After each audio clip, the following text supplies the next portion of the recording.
Et les résultats sont là. La France est aujourd'hui le grand pays européen qui a le taux d'émissions de gaz à effet de serre le plus faible d'Europe, grâce au nucléaire, grâce aux énergies renouvelables. 90% de la production d'électricité en France se fait sans émissions de carbone. La France émet 35% de gaz à effet de serre par habitant de moins que la moyenne de l'OCDE. Elle le doit aux transports économes en carbone, comme le TGV ou les voitures de technologie françaises, qui sont plus propres que la moyenne des voitures fabriquées dans le monde. La France va relever le défi écologique. La France demande à la Chine de travailler avec elle pour que ce défi soit un défi mondial. Je souhaite que nos entreprises, Veolia, Suez, EDF, Areva, Alstom, Saint-Gobain, Total, Bouygues, Peugeot, Renault, parmi tant d'autres, ainsi que les institutions bancaires françaises très impliquées dans la lutte contre les changements climatiques, nouent des partenariats en Chine, construisent dans la durée des relations fortes entre nos deux pays. Je sais qu'elles pourront s'appuyer sur des compétences chinoises extraordinaires dont votre université est l'une des plus brillantes illustrations. Nous allons engager dans cet esprit de très grands projets de recherche et de développement sur la captation-séquestration de carbone, sur le charbon propre, qui concerne ô combien la Chine, qui a tant de mines, sur la production d'énergie à partir des déchets, sur les véhicules électriques. Je propose l'établissement d'un groupe de travail réunissant des responsables et des experts de nos deux pays pour déterminer les conditions et les meilleures solutions pour faciliter la diffusion et le développement de technologies propres. Nous mettrons les moyens financiers au service de ce groupe. Mais puisque nous renforçons notre partenariat, je veux sans détour vous dire que je défendrai le principe d'un mécanisme de compensation carbone aux frontières de l'Union européenne à l'égard de pays qui ne se doteraient pas de règles contraignantes de réduction des gaz à effet de serre. Je prends mes responsabilités. Je ne suis pas l'homme du double langage. Je veux être franc. Le marché mondial ne peut fonctionner que s'il est juste.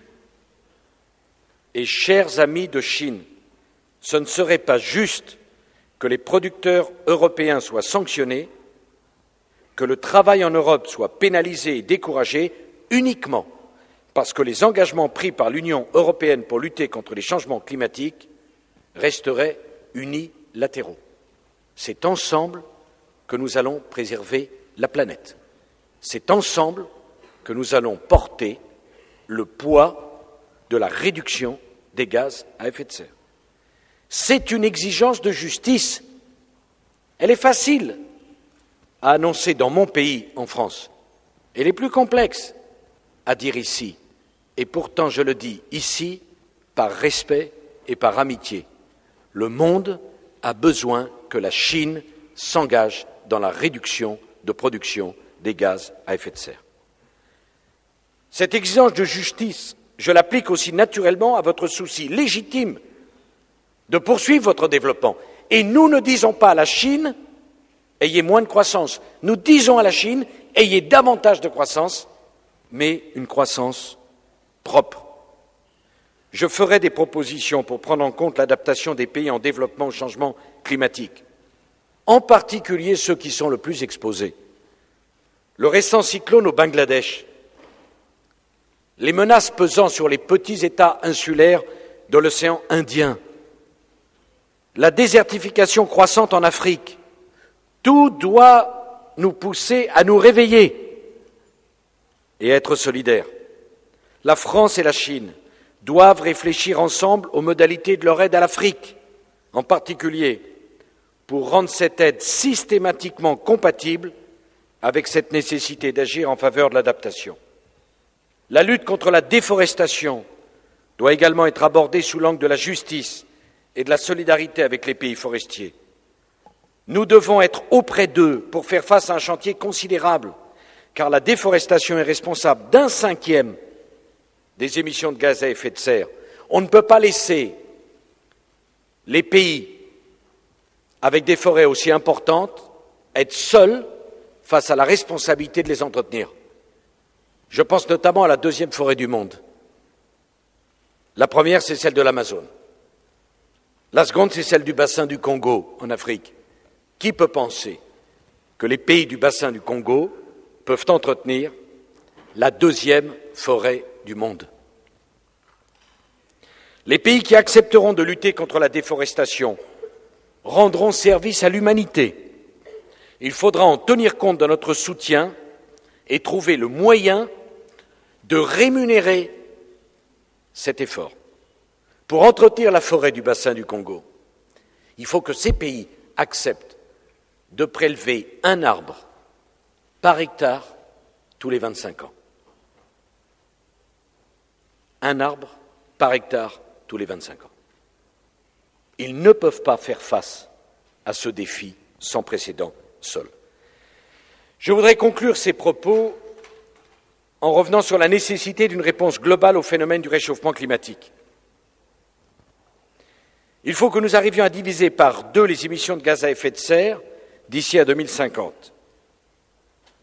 La Chine doit continuer son développement, mais la Chine doit s'engager dans le développement durable. Je propose à la Chine de se joindre à un nouveau contrat mondial, un véritable New Deal écologique et économique. Je propose que la Chine influe immédiatement, profondément, durablement, à la mesure de sa dimension et de sa force, sur les modes de production et de consommation énergétique. La Chine peut prendre cette décision stratégique.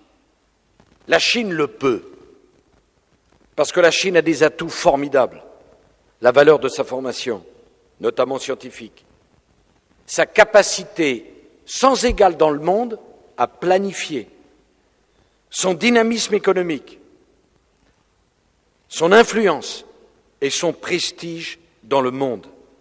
La Chine peut prendre cette décision stratégique.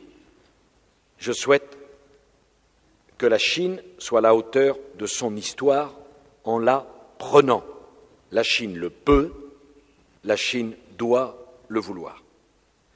J'ai mesuré en septembre dernier à New York, lors du sommet organisé par le secrétaire général des Nations Unies, qu'une grande majorité de pays appelaient de leurs vœux un accord global où chacun s'engagerait à contribuer à la lutte contre le changement climatique, selon ses responsabilités, sa puissance et ses moyens. La Chine est une grande puissance respectée. La Chine peut montrer, en matière de protection de l'environnement, le chemin. Je vous remercie.